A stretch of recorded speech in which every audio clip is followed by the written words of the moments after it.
Yeah, I guess like you given that you're fluent in both Chinese and Japanese, but you actually learned each language in a different way, right?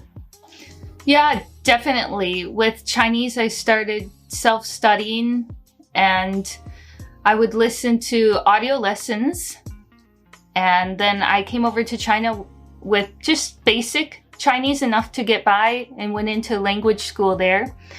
After passing HSK 6, which is equivalent to JLPT N1, I decided to start taking on Japanese. And I also went to a language school, but long before that, I was kind of studying on my own with flashcards and audio lessons and language exchange. So that was the big difference between Chinese and Japanese. When I started learning Chinese, there were no language exchange apps like HelloTalk.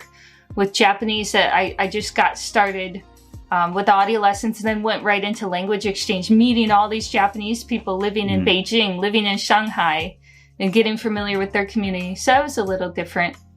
And now I'm taking on Korean, by the way. Just started. Oh, wow. Yeah. I got some free audio lessons, which are the same ones I used in the very beginning with the other languages.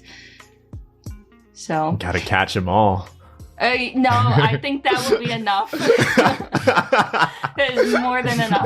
The only reason the only reason I decided to take on Korean is because I've gotten to the point where I got a job using Japanese. So I've gotten to I got a good foundation there. I've learned it for 6 years.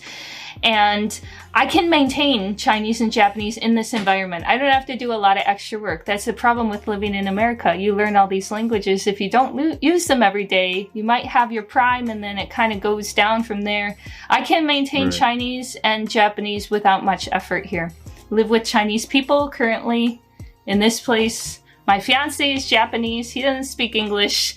His parents don't speak English. We use Japanese all the time.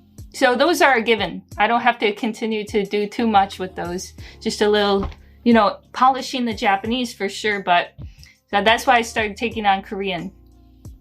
Right.